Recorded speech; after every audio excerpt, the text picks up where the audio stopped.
Good morning. This is Stephen Wynn. It's Tuesday, April 14th, 2020. This is Loving the Coronavirus, Day 7 of this program. 20 days in total for the session. All part of the Healing the Heart of America program. And I thank you all for being here this morning.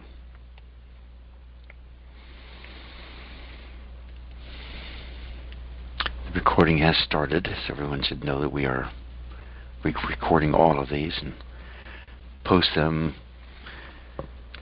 usually by the same day or the next day. I send out an email with a link to them on the same day. So this morning's sort of stirring the pot theme is about our medical system. And I would like to start that with a gain. Excuse me. I think everyone can agree that our medical system has done an incredible job of attracting great, open-hearted, dedicated, devoted souls to this field who work and sacrifice when the call comes. It's just an extraordinary thing. So I don't think there's much stirring of the pot about that, rather than just an acknowledgement of gratitude and thanks for everyone serving in this medical field at this time. Where I thought I'd stir the pot, because there's really strong opinions on this, it's in a couple areas about our medical models, for one. You know, the models predicting how much of an impact this virus would have on our cultures, how much death in particular. I remember the models first came out, said 2 to 3 million people will be dead in America by the July 4th weekend. You go, wow, how are they making up that number? And of course, it's all in the assumptions. But even when a very prestigious group over in England, some scientific academy, I forget the name of it, came out with these wild projections for England, and we used them for the United States, the same assumptions. And we make our decisions based on these models. And half the country is saying this is crazy, and half the country is saying, well, we have to do that. What else are we going to do? And there's truth to both sides. But what stirs you up? What do you like about these models? I mean, this British model that was used in the U.S. turned out to be off by a factor of 30. 30. Basically, it was 1/3 less than what they were talking about initially, and the British have since downgraded that estimate dramatically, as have we, as more data comes in. Certainly, no one's stupid. They just don't know what assumptions to work from. No one's malevolent. Well, maybe they are. Let's ask this. Do you feel people have agendas here when they make these models and implement these plans that seem to impact our lifestyles so much, our liberties so much? Is it a great thing they're doing? Life-saving? Or is it a disaster? You have countries like Italy that look like a total disaster, and they instituted all of these, based on their models, all these draconian shutdowns. They were the first country to do it dramatically. And the curve softened. The model changed. You have Sweden, which more or less said, we're going to quarantine the elderly and the at risk, and didn't put in a big shutdown model. Some of the states are similar to that. I think South Dakota, North Dakota, I forget which one. And the virus is spreading in those states. I don't know how it's doing in Sweden. So just, how do you feel about this? What do you like? What do you dislike? What are the advantages to these models? What are the disadvantages to these models?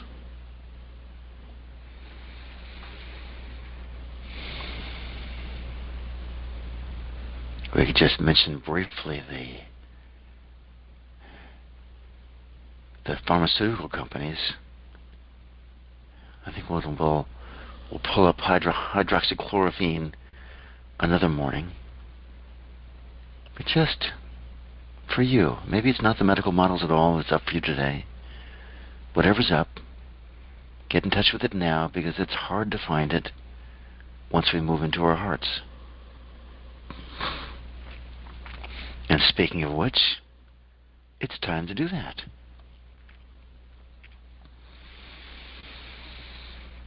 So,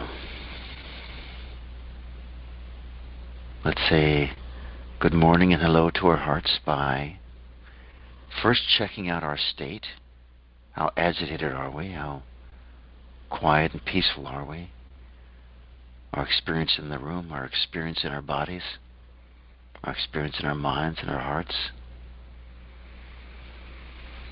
And once we have this baseline for this morning, and it changes every morning, let's just go to this very ancient and sacred posture of putting our hands on our heart.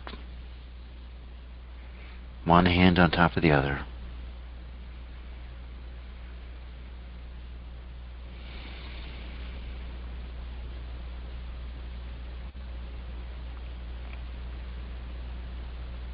And what do you notice as you connect the energy that comes from the heart to the hands back to the heart?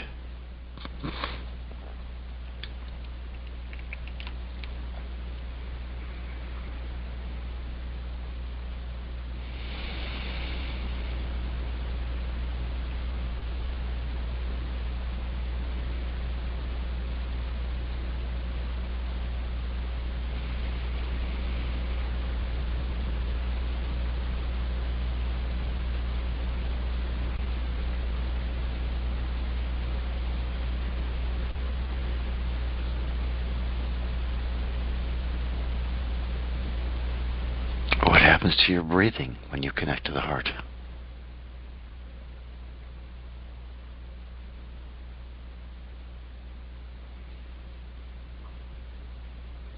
And perhaps by now, maybe not, you're beginning to feel your heartbeat through the palms of your hands, through your fingertips. Feel it beating inside of your chest.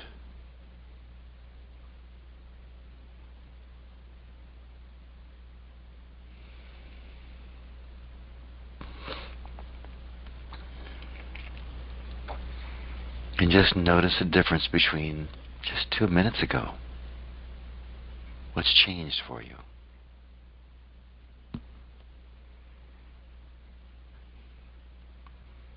And when you're comfortable, put your hands down in your lap.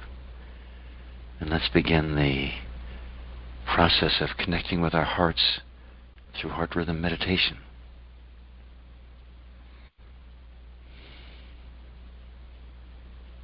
Revived from the practices, the heart-centered meditations of the Desert Fathers and the Desert Mothers. Revived by Pran and Susanna Baer.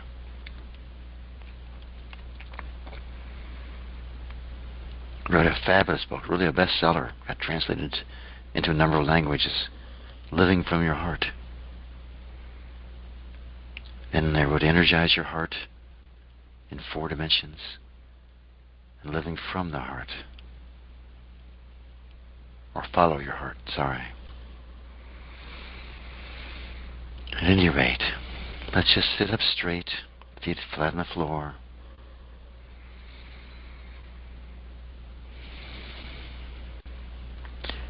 And just Notice our breath. Be with our breathing. How is it this morning? How free? How clear are your nostrils? Which one's dominant right now? How clear is your throat?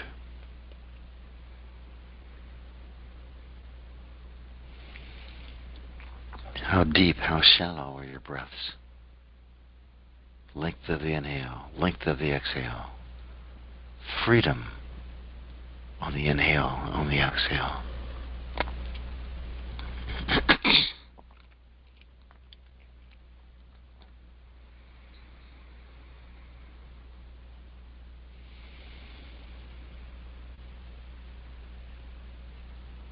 And maybe some gratitude comes up for your breath, for your lungs.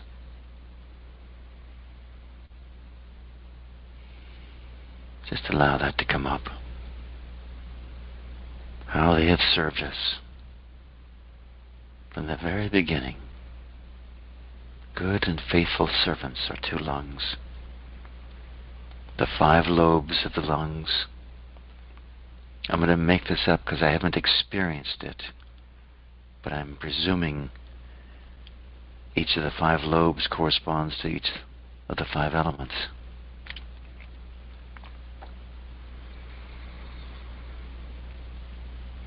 And now let's shift our breathing, moving into a full exhale and a full inhale.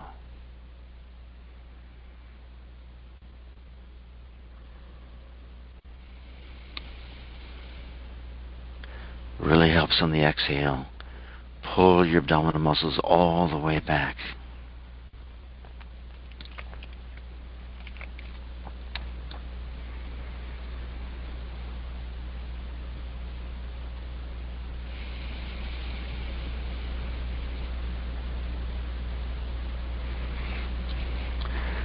Long, steady inhale.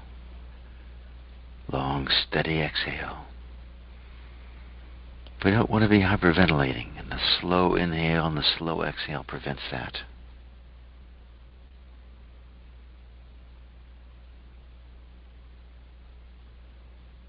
It also has a fabulous effect on the vagus nerve, the vagal tone.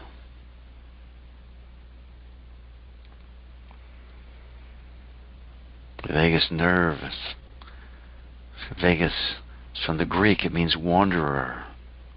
It's a nerve that sort of wanders down through our chest, down our neck, by the heart.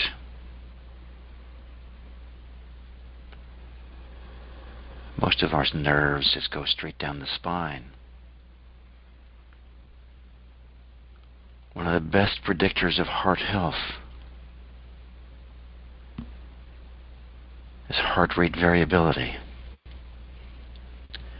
And heart rhythm meditation is known, just in pilot studies, not published studies, but in pilot studies, establishes great heart rhythm variability. Inhale and exhale. That means heart rhythm variability. We think that if our heartbeat is, I'm going to say 60 beats a minute for easy math, that it goes 1 beat per minute, 1 beat per second. And if it does exactly that, you have zero heart rate variability, and it's a very bad omen for your heart health. But what happens is, sometimes there's 9/10 of a second between heartbeats, sometimes 1.1 second, sometimes 0.8, sometimes 1.2, and it just averages out over the course of a minute. But you want that ability of the heart to shift according to the needs, the heartbeat, to shift according to the needs of the body. Certainly, if you start to run, you want your heartbeat to beat stronger, faster. That's variability. If you run and your heartbeat still goes along the same rate, ultimately it's a problem. So full inhale, full exhale.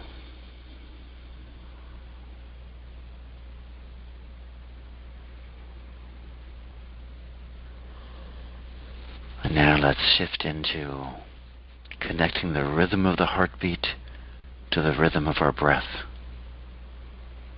Typically, inhaling to 8 heartbeats, exhaling to 8 heartbeats. That's most common, but whatever is right for you. You're the master here. You feel your body, what it's capable of. In the long run, there's a natural tendency to extend the exhale, extend the inhale to where it goes to 10, maybe even 12 beats. But we want to allow this to happen naturally, or with just the faintest bit of nudging, setting an intention and testing perhaps, but never straining. Our lungs are really delicate. They're really very refined organs.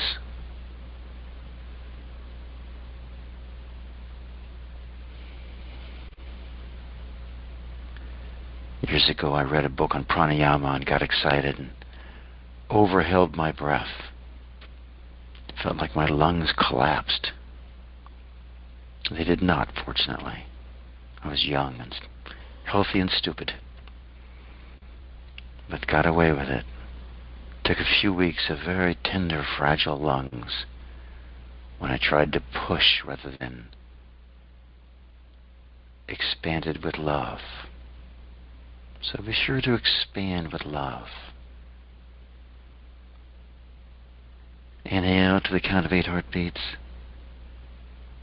Exhale to the count of 8 heartbeats. Use the name of your heartbeat. It's a powerful, powerful practice. Typically, some 2-digit, 2-syllable name. Brahma, Mary, Allah,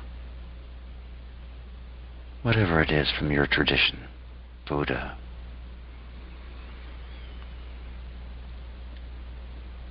Full exhale, full inhale.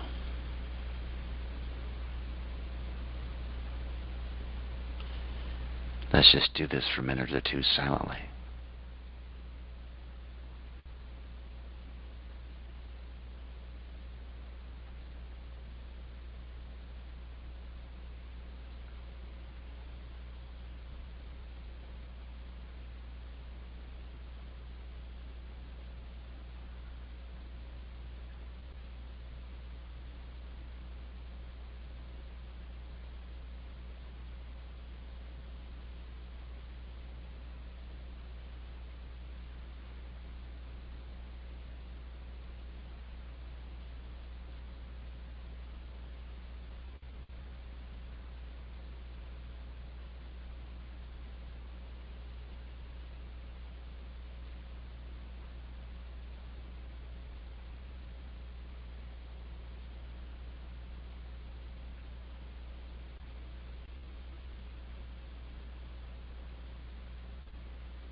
So just take a moment to notice your experience.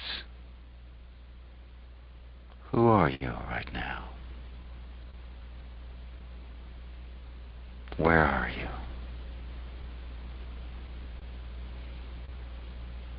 My own experience is I am this beating heart in this vastly spacious realm. But for you who are just beginning or learning this, you may just be quiet with a heartbeat. It's okay. Could you just appreciate who you are, what you are, where you are? Could you appreciate your heart, your lungs, all the prana and energy, the life force is just squeezed through our system, pressed into every cell.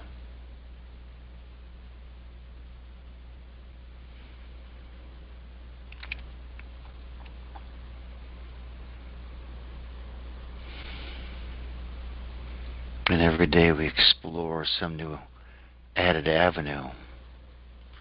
Just as a quick recap, we started breathing in and out through the heart. The air fills the lungs, but the energy fills the heart. And then we use the heart to expand our energetic bodies. Such an incredible practice. We use the swinging breath to pull in energy from the invisible realms behind us into the back of our heart, move it out into the universe, bring it back into our heart from the front and back out. And we become this conduit between heaven and earth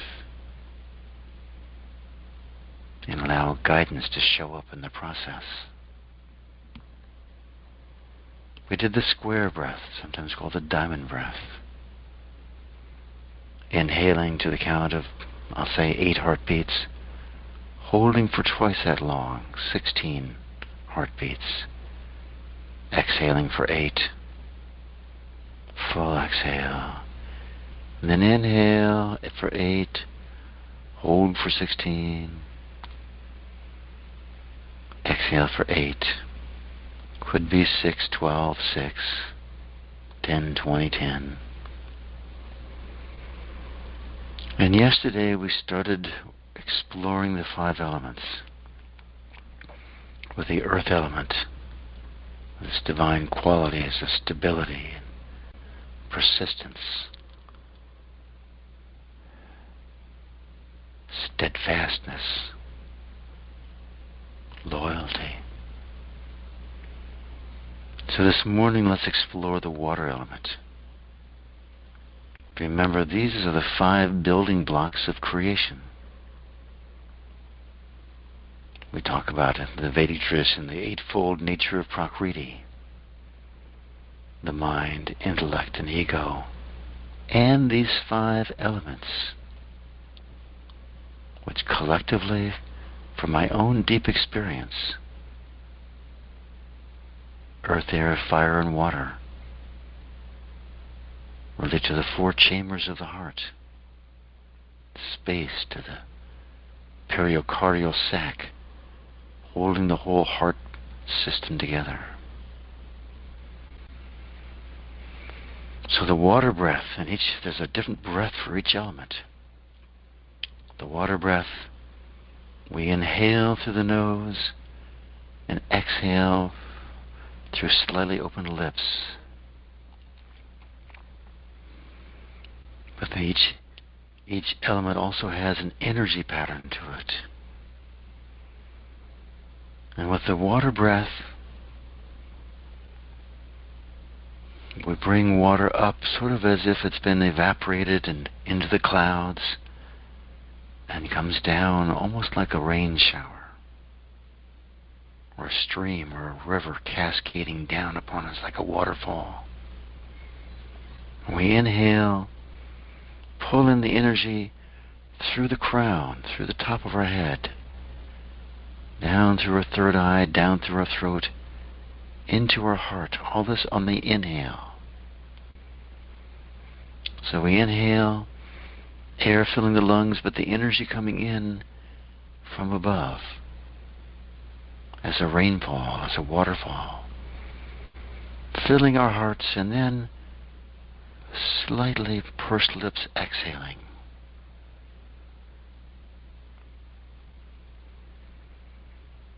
Inhaling with the energy coming in from the head, top of the head,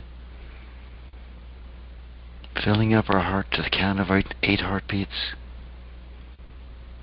Exhale, 8 heartbeats, 6 or 10.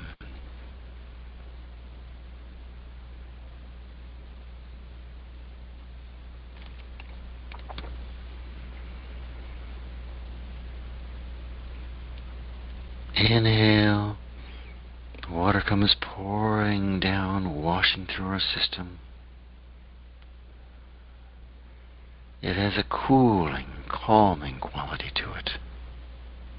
Exhale through slightly pursed lips in a somewhat downward angle. This is water washing down through the rest of our body, down into the earth.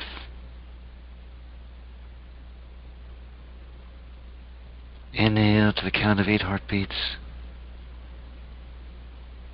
filling up with the energy from above.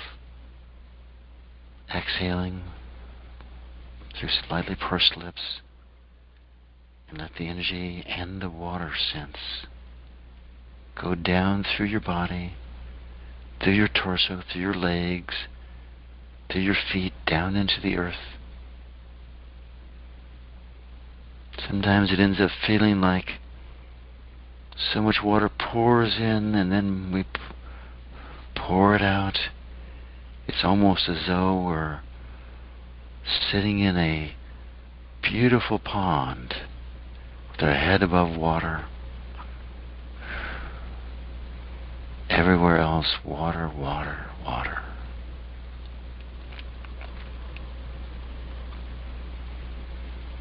And as you develop this practice, it just takes a practice. That's why we're just spending some few minutes with it.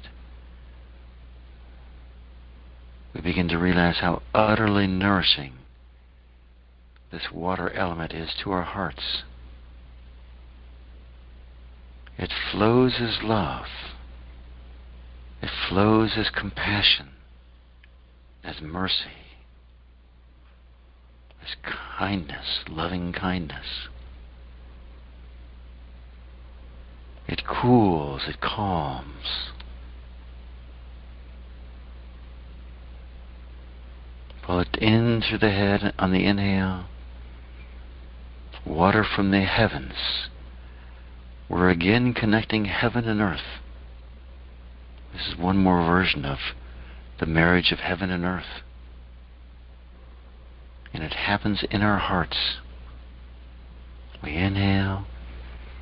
Pull this heavenly energy in, this divine quality of water, and exhale it down into the earth through our body. And then the earth energy sort of rises up as it's being evaporated up into the heavens, up into the skies, and comes back down.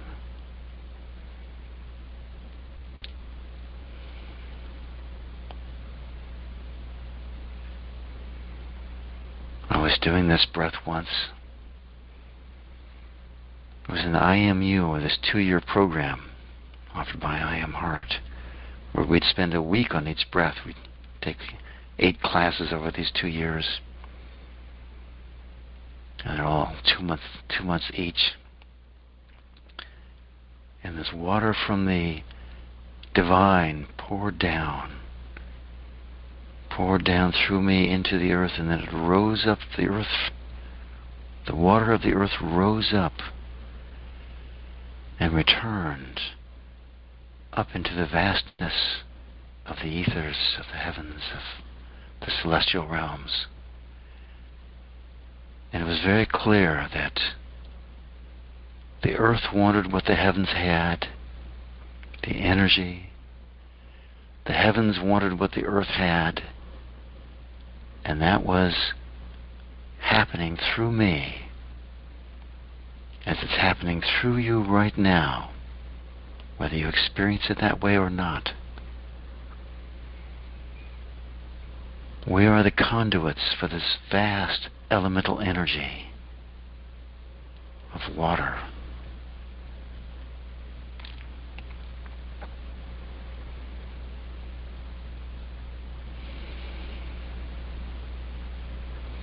Inhaling to the count of 8 heartbeats. Exhaling down, filling the earth with water from above.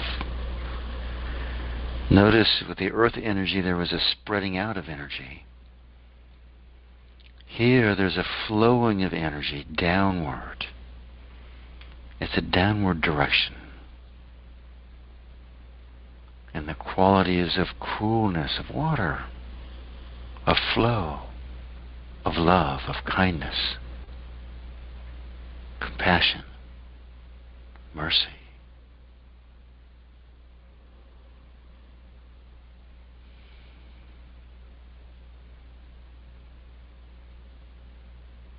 We speak of love and light, and love really happens in the heart. And light really, crown, third eye. Very different qualities in creation, and our body reflects every part of this. Because ultimately, this heart of yours, of mine, is the center point of our creation. And in some strange, unfathomable paradox, it's true for each one of us. It's true that we interact at that deep level of the universal heart. All these hearts connected. And somehow, we're the creators, you are the creators, you're the creators. Collectively we create. Individually, we report back to the collective. We give the information so the elemental beings know what's the next step in this creation.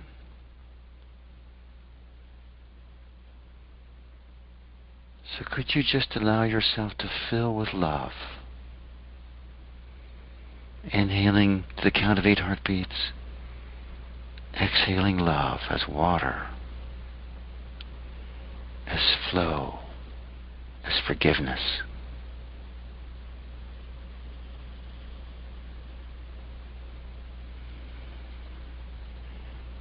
We talked about how earth purified through composting. Water just washes away in the stream of forgiveness, in the stream of overlooking, in the stream of just letting go. What do we need to forgive in our lives? Who do we need to forgive in our lives?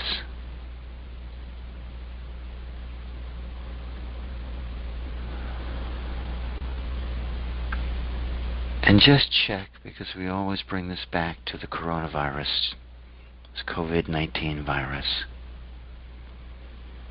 Just check to see if you have any negative feelings about this virus. Any wishing it wasn't here. Wishing it wasn't disrupting your life. Wishing it wasn't killing people. And could you inhale, pull in that energy from above, and as you exhale, let that water wash through all that negativity.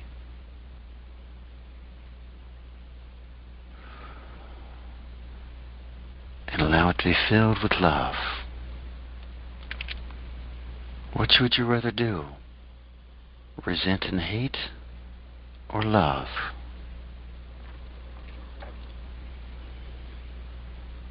And check to see, it came up for me here, if you got a yes but or something like that. Yes, but I really don't want these people dying in a pandemic. Whatever comes up for you, could you simply love that feeling in this ocean of water that we're living in? Could you allow that feeling its full expression? It's a part of us, and it wants to be heard. And we know by now it doesn't work to say, go away, go away. I should never thought like you. It just doesn't work. We, especially filled with this water element, we want to love it, honor it, recognize that it's a part of us, and fill it with love. Could we allow it to be there, filled with love? Could we love ourselves, be saturated in this ocean of love, even if we have thoughts we, quote, shouldn't have, unquote?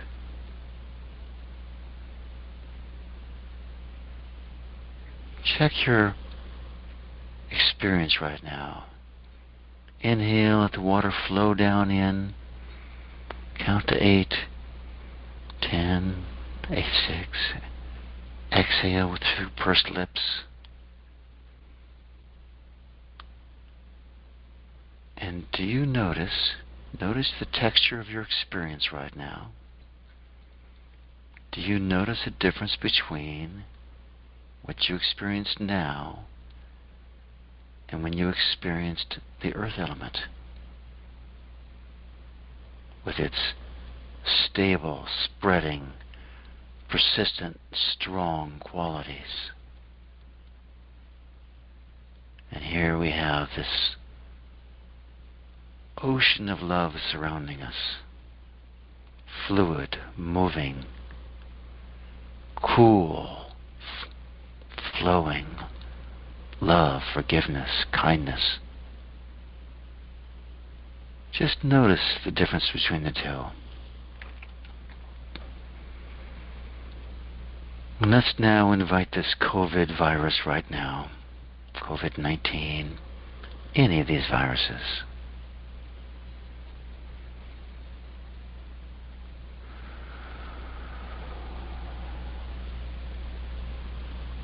Allow it to appear in front of our hearts and actually enter into this ocean of love with us. Does it also not want to be loved? Just like everything else in creation? Would it be okay with us if we allowed our love to embrace this virus? And perhaps in that, if it's appropriate, a washing, a cleansing, a purifying of this virus, allowing it to take on this gentle quality of water, and it to have its own degree of forgiveness, mercy, compassion.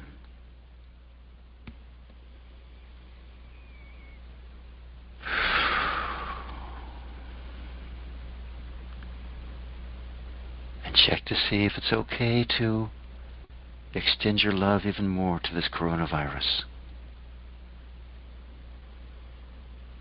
Are we going to make it go away by resisting and hating it? I don't think so. Is it okay with us if we absolutely fall in love with this virus and still, because we honor and respect its nature, we still wash our hands, keep our social distance, get plenty of rest, do everything that the experts tell us to?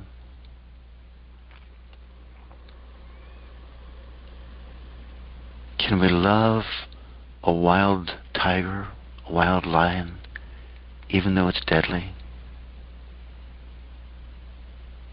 Can we love it even though and still respect it? We respect it for its nature. Could we see the coronavirus? We all love animals, or most of us do, as its own sentient life form. Could we love it for its purpose in creation? Could we express gratitude for all the gifts that it's brought to us? The cleaner air, the sense of oneness among the population, that we're in this together, the heroic sacrifices of our medical community. Even the politicians. I have to take a breath on that. The politicians, whether we love them or not, absolutely trying to do their best to get our countries, our communities healed and moving forward back into prosperity and health. Can we at least acknowledge, whether we like our politicians or not, that deep down all of them want what's best for the countries they're leading, for the states they're leading? And if we have resistance to that, welcome up that resistance. Feel it in your heart, or feel it wherever you feel it. Just be with it.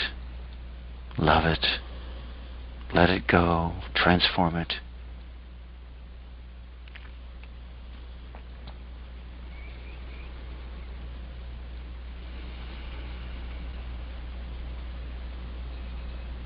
And let's again bring this COVID-19 virus into our hearts. That on this very deep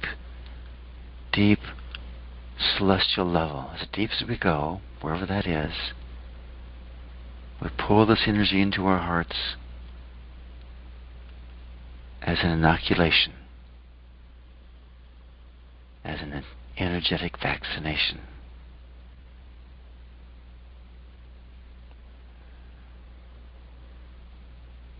Our bodies don't over-respond out of fear, because we've experienced it. We know it.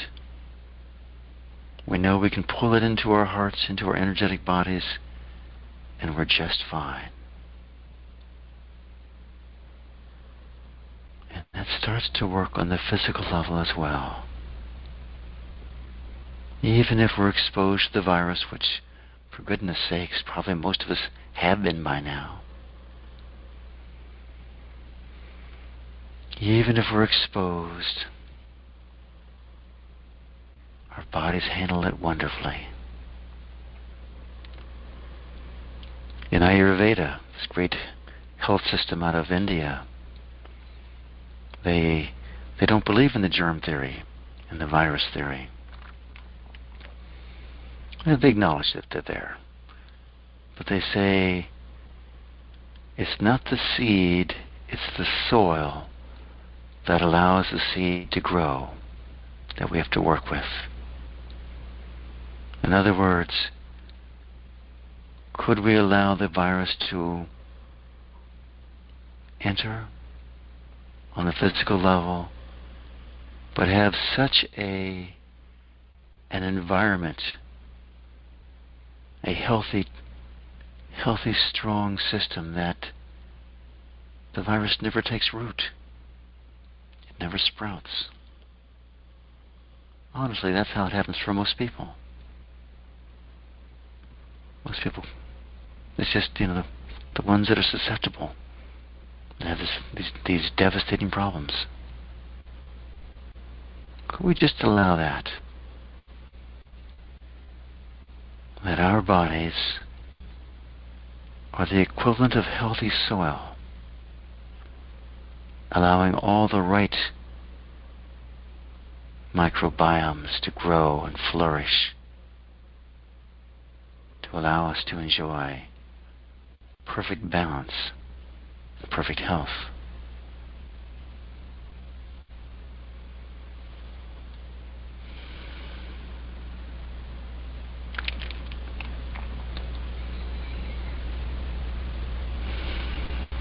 And let's thank that virus for coming to be with us. Thank it for its role in creation. Let's love it and let it go.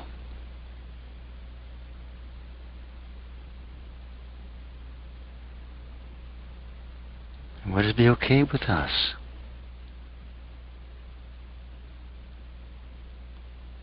if we become all loving?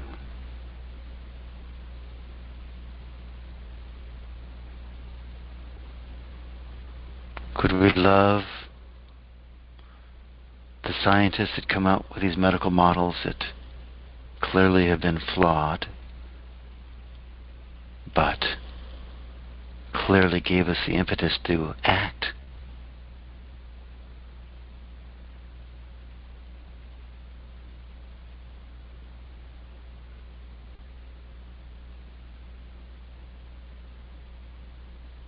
Could we just love and appreciate the measures that have been taken with the best of intentions to heal, to protect? Could we just allow ourselves, no matter how we feel about them, to welcome up that any negativity in terms of how we feel about them? We let that go and honor the action taken by others, misguided or not. Who can say? Who can say what's good or bad? And could we just love them?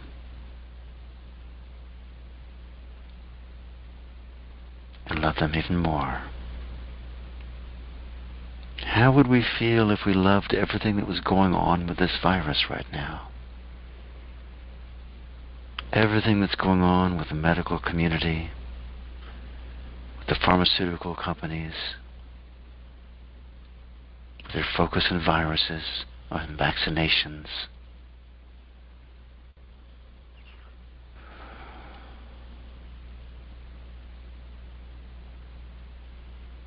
So keep in mind we're dealing on the level of energy.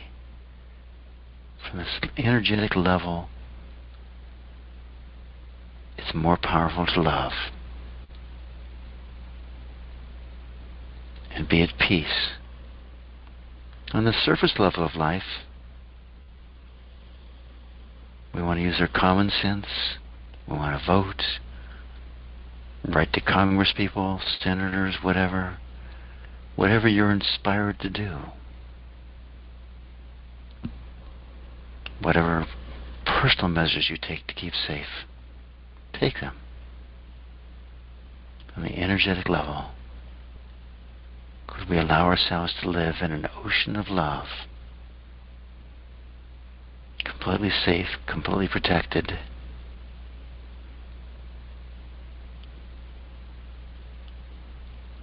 living in this field of grace, whatever that means to you.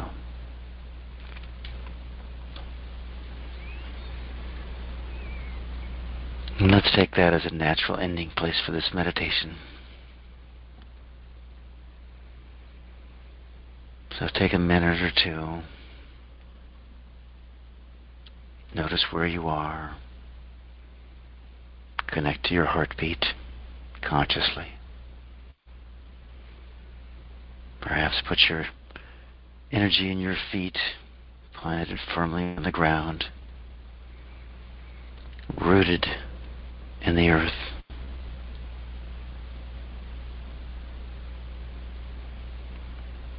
And just take a minute or so, and when you're ready, open your eyes.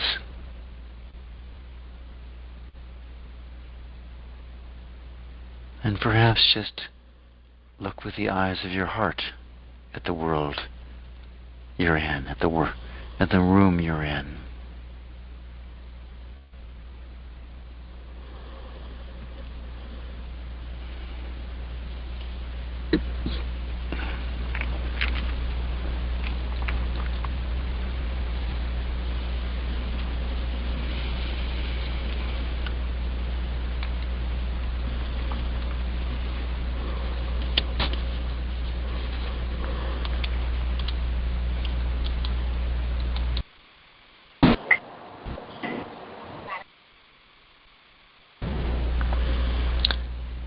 So I've just started the Q&A session. So whenever people feel like they'd like to share some gains, and I'll give you all a trick. If you feel like delivering a message, phrase it as a gain.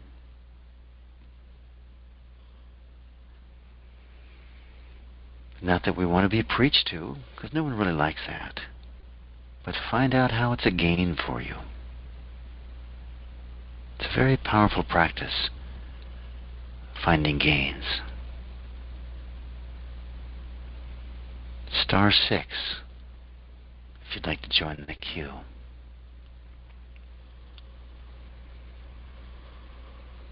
I don't have a story jumping up in me right now.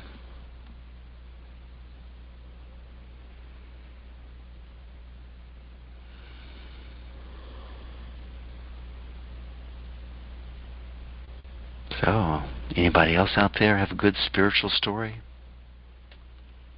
Ideally short. We have someone.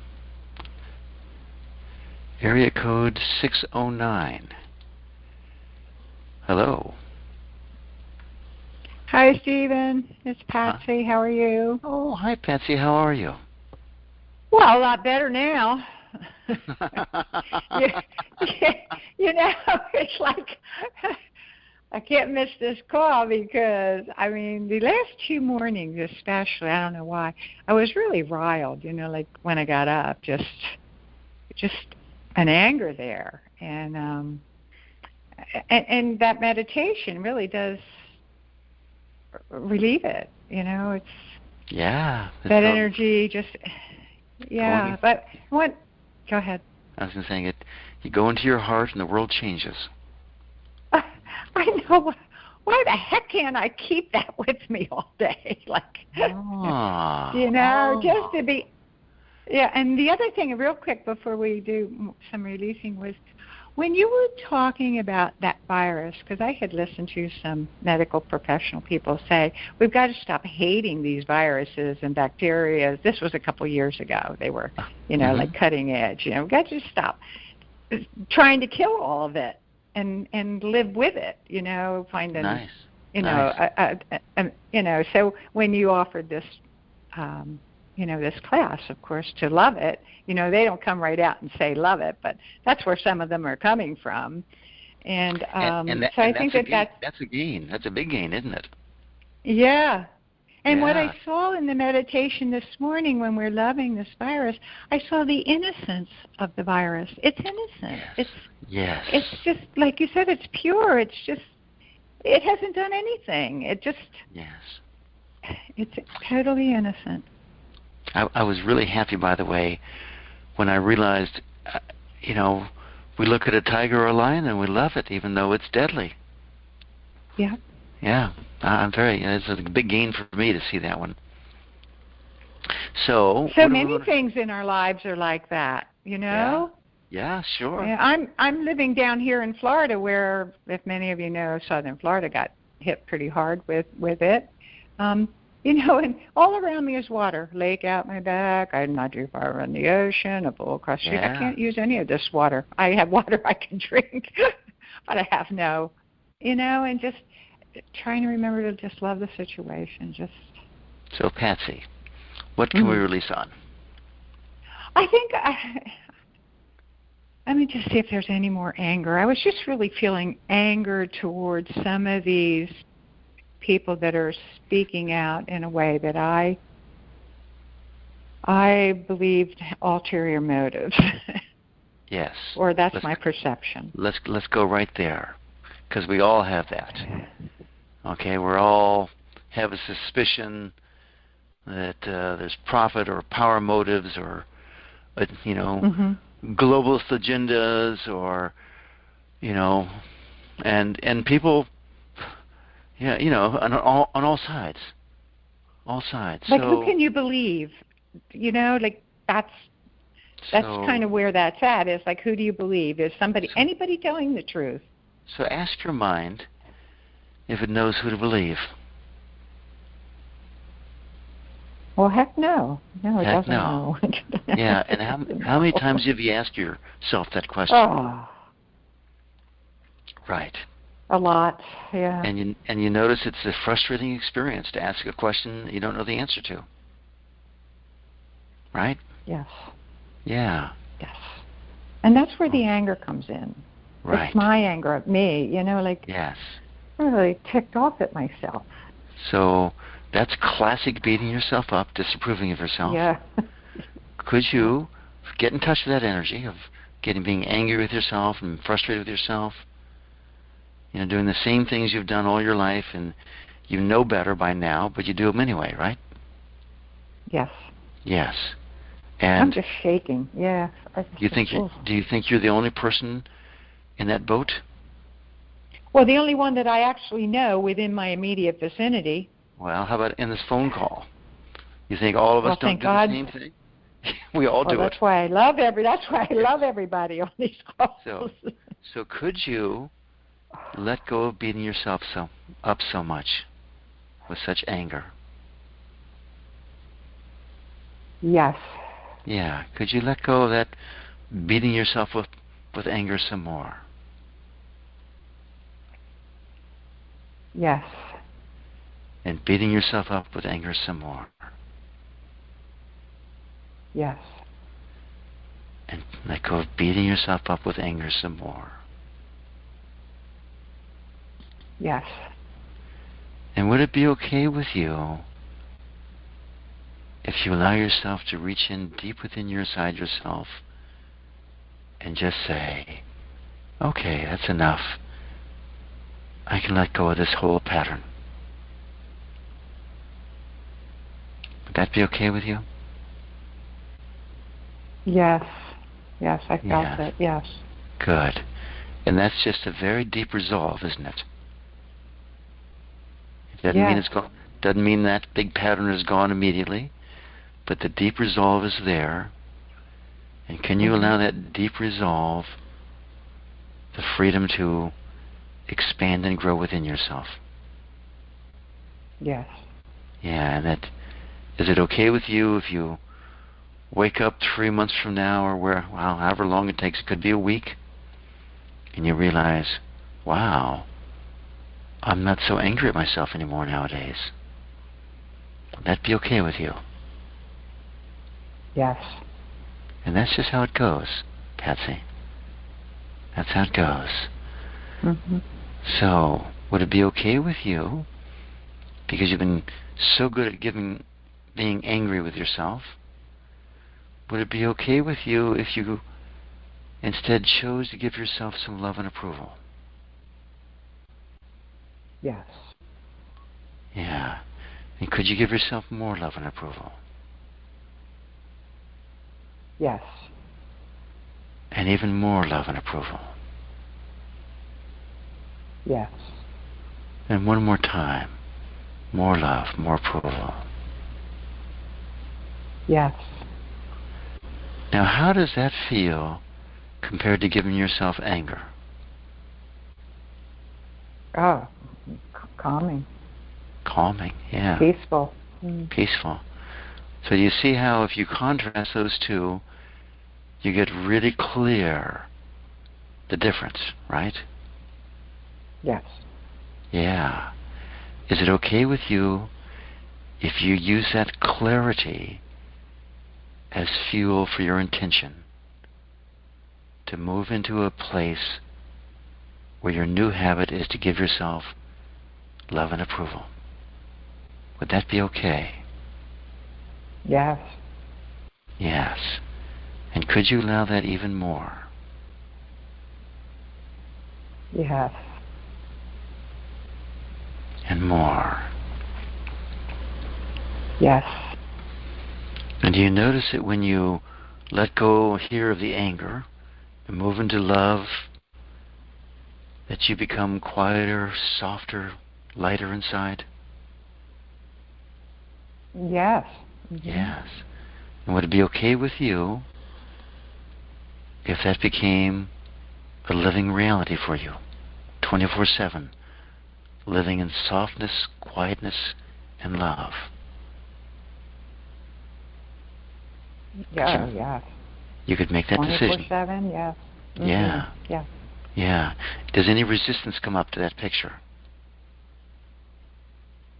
Or is A it little. Like, well, who do you think you're kidding? Right. Yeah. No. We all do it. But is it okay, first of all, let's just get clear, is it okay to set the intention, to give that instruction to your body, your mind, your ego, even if there's still some hidden resistance? Could you be okay with that? Yeah, that's okay, isn't it? Yeah. Mm-hmm. Yeah. And that resistance that comes up, who am I to move into a place like that? Not likely to happen. Everyone find their own resistance to it. Can you see that's just energy that wants to come up and be healed? Yes, it's moving, yes. Mm-hmm. Yes, could you let that come up? So really, let's get this picture here, everyone. We've made an intention, and the body responds by saying, great, we're going to do it, but we have to get rid of this energy first. You see that, how that cycle goes, Patsy? Mm-hmm. Yeah. You make the intention, and the body responds by sending up stuff to be purified. Mm-hmm. Could you love this process? Could you appreciate it? Allow it to be that way? Yeah, because it has to come out. It's there, right? I like that you say to be purified. I like how you say that. Sure. Good. So is it okay with you if more and more stuff comes up to be purified so that you can move more and more into the state of quietness 24/7? Yes. That's okay, isn't it? Yes. Can we call it a gain every time you get angry with yourself? Well, I can now. You can now. Great. That's well, I didn't think of it that way. I know. But yes. Yeah. Okay.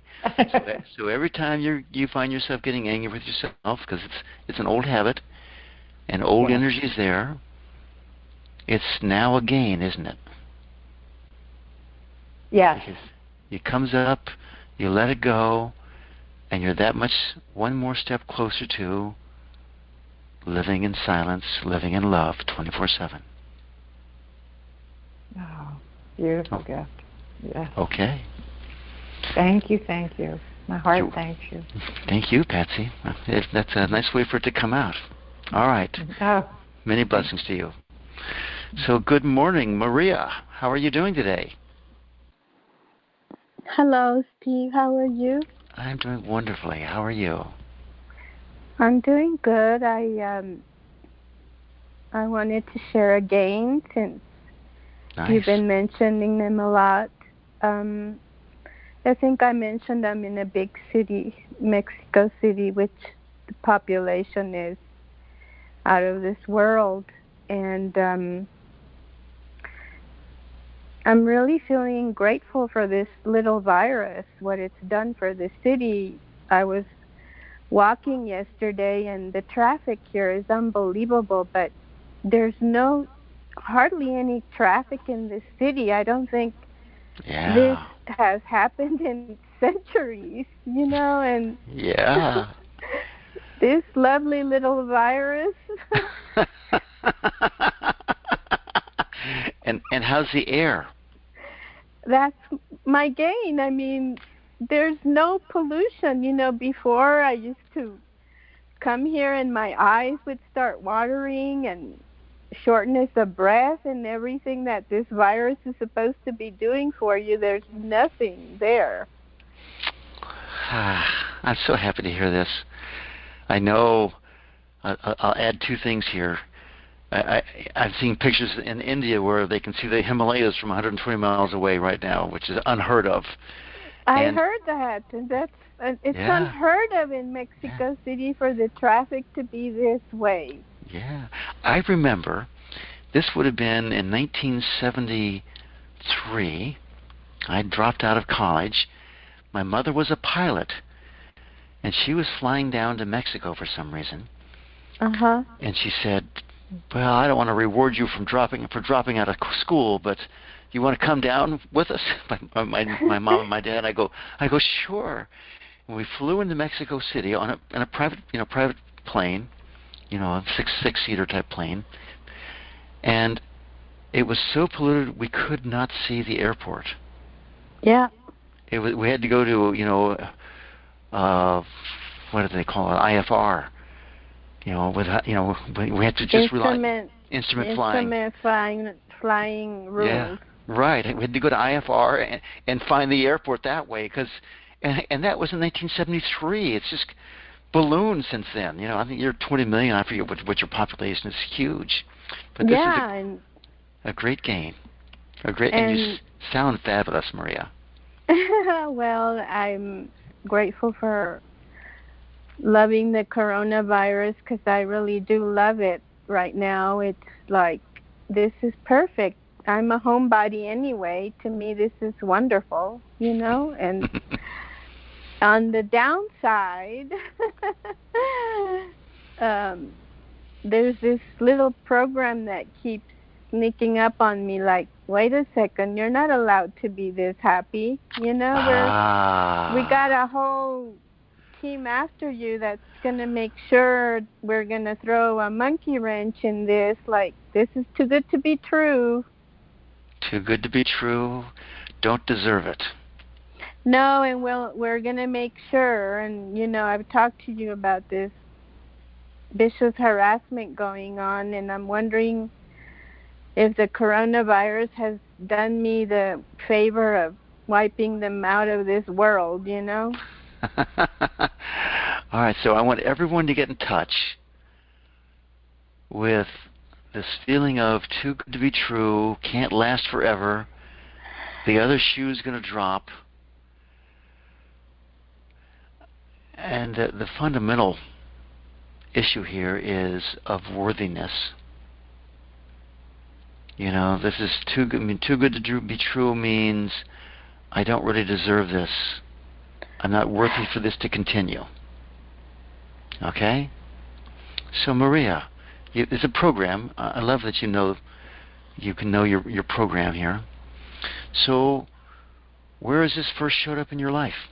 When's the first time you had this too good to be true business, or not feeling worthy business?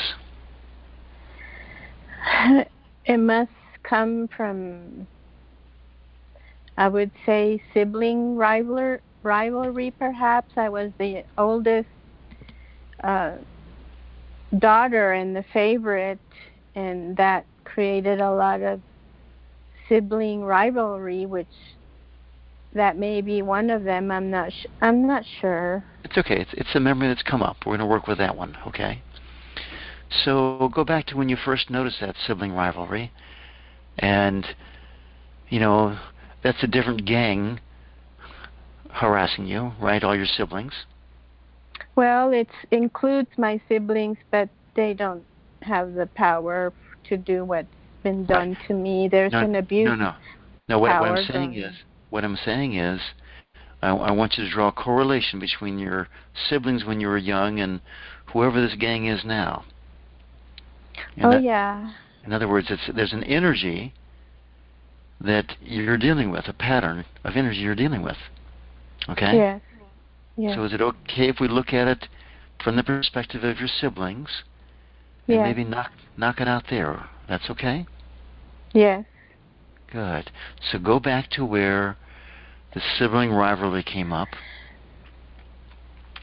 and there's sort of an attacking from your siblings, right? Yes.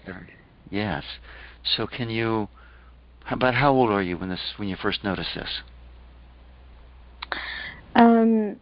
I was actually in school here in Mexico City on my grade, my primary school and secondary grade. Okay. Okay. When my little sister, baby sister, started uh, malicious, stuff with my teachers. I was a very good student, and she wasn't. So let's go right there. So your youngest sister started this malicious stuff towards you. Can you feel that energy? Yes. Can you feel it some more? Yes. And everyone else, find where something happened for you. Some memory, whatever it is, and just start releasing on it. So, back to your sister, starting these sort of vicious, undeserved attacks on you, right? Now, how old was your sister? I must have been 10. She must have been 6. Okay, good. There you go.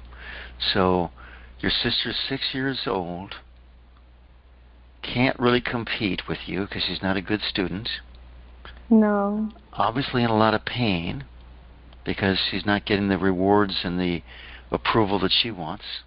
Am I right here? Yeah. Yeah. So, would it be okay with you if you see her as a 6-year-old girl who's just lost and doesn't know how to function? Yeah. Yes. Yeah. That's how it is, isn't it? Okay. And I want you to pull up a picture of her, make it up because you probably weren't there, of her talking to your teachers, telling the most outrageous story, but have her speak as though she's 3 years old and with a Mickey Mouse voice.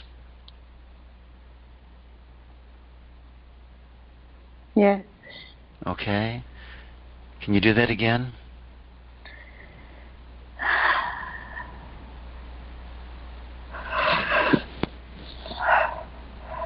Yes. Yes. And do it again.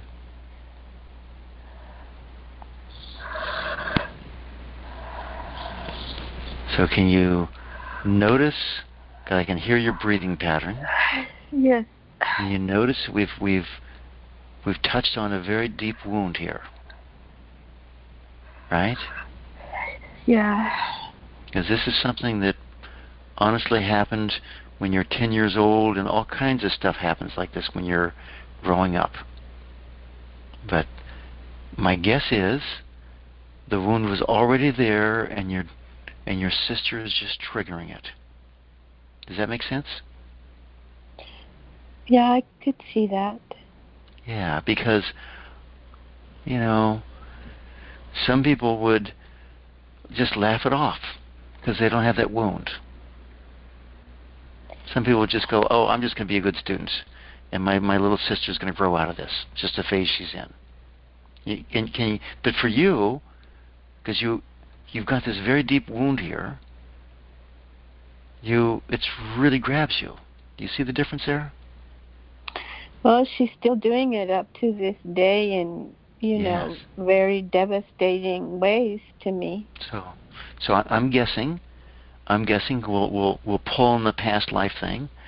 Is that there's some very ancient wound going on between you that goes way, way back? No, I don't know. I don't know either. I'm making that up. Okay? But somehow it was very traumatic very early on for you. Maybe, yeah. Well, we touch into it, and you start choking almost with energy. You see that? Well, the other 2 siblings are just as bad. Let's not go there yet, because we're on a spot. Okay? Yes. Okay? So, what I want you to do with this sibling here is, again, just see her as a wounded, hurt, damaged 3-year-old girl speaking with a Mickey Mouse voice.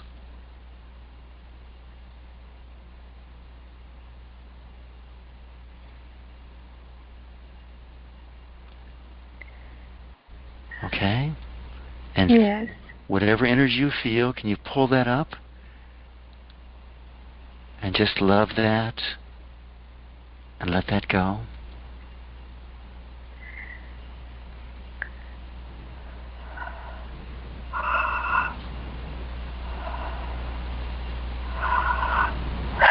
Yes. Yes.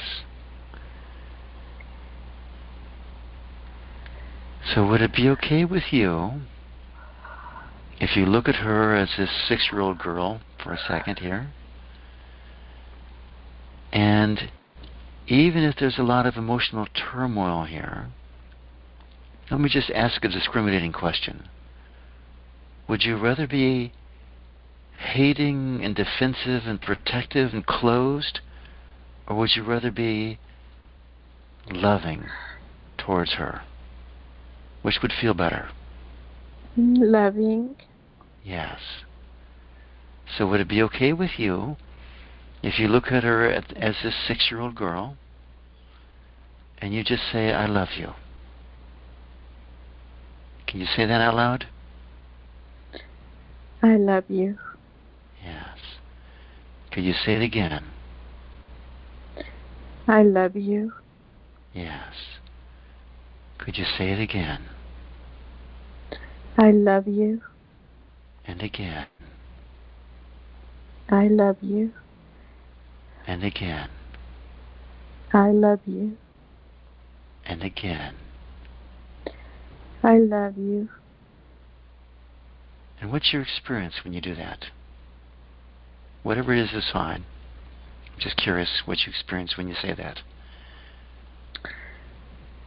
Well, little sisters want their older sisters' love, and attention, and we don't give it to them. Mm-hmm. And she went to extreme lengths to make sure she got it, There you go. So would it be okay with you if you just started the process of giving her that love and approval she desperately wants? Yes. Yes. And could you give her some more of that love and approval that she wants? Yes. Yes. And could you give her some more of that love and approval that she wants? Yes. Yeah. And could you give her some more love and approval? Yes. Yeah, and more love and approval. Yes. Oh, that one sounded really good, Maria.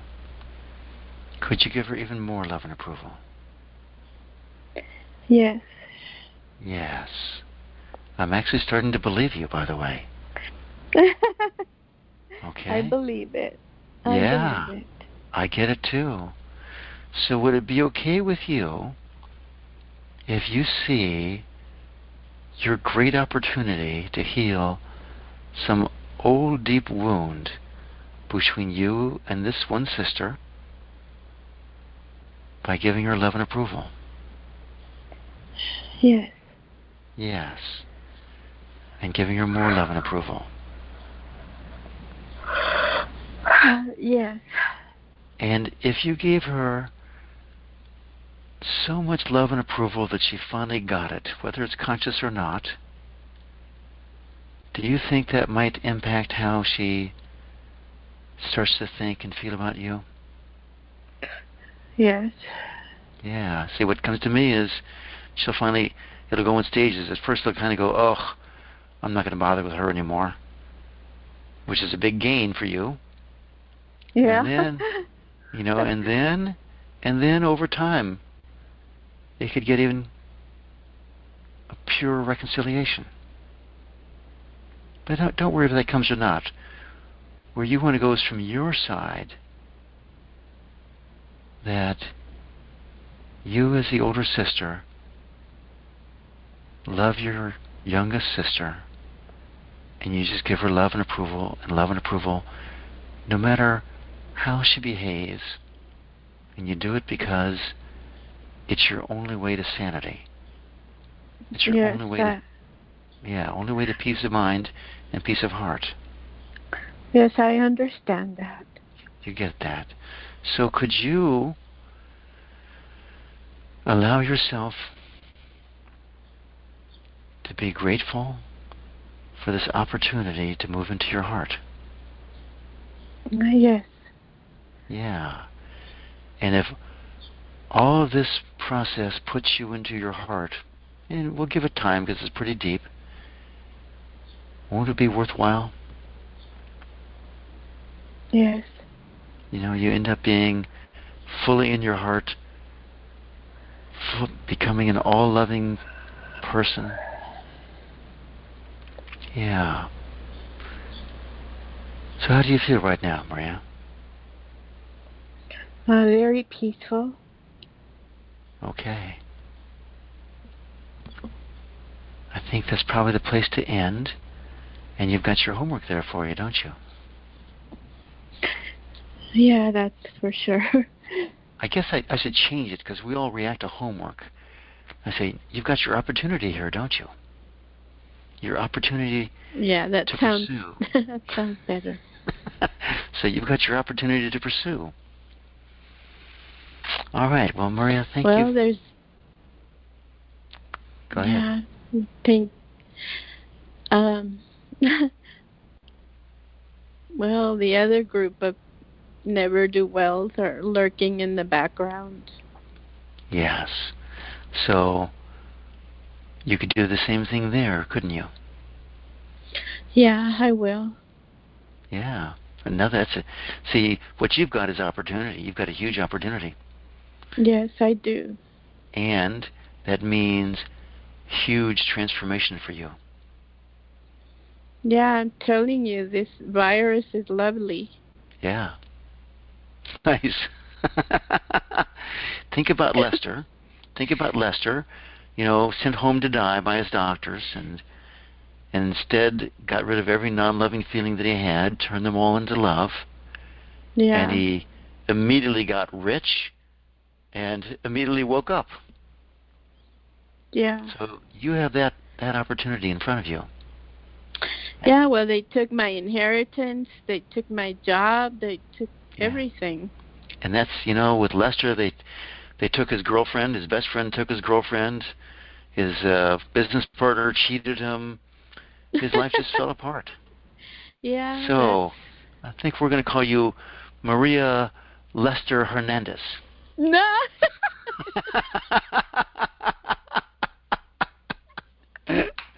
So I'm really serious, and now is the time for you to do that. He did that in 3 months. Yeah. Okay, or he says 3 weeks, but it was really a little longer than that. My father was... My father is gone now, but I did tell him about Lester Levinson having a heart attack. And my father was a cardiologist and internal medicine. And he said people during those times didn't diagnose very well. He could have had something else. So he denied that Lester could have done that or had that to begin with. Yes, I remember telling my father was a heart surgeon also, cardiovascular surgeon, and I told him once because I learned that. no, it doesn't fit their paradigm, and no, it's no kindness to try and force it on them. Well, he's gone now, but he did pay for the Sedona retreat, though. All right, Maria. I think you've got your opportunity in front of you, and you just know everyone on the phone is loving you and holding you with the eye of victory, of gain upon gain upon gain coming out. Okay? Thank you, Stephen. All right. Many blessings, and I think we'll call that a day. Okay, bye-bye. All right, goodbye. And let me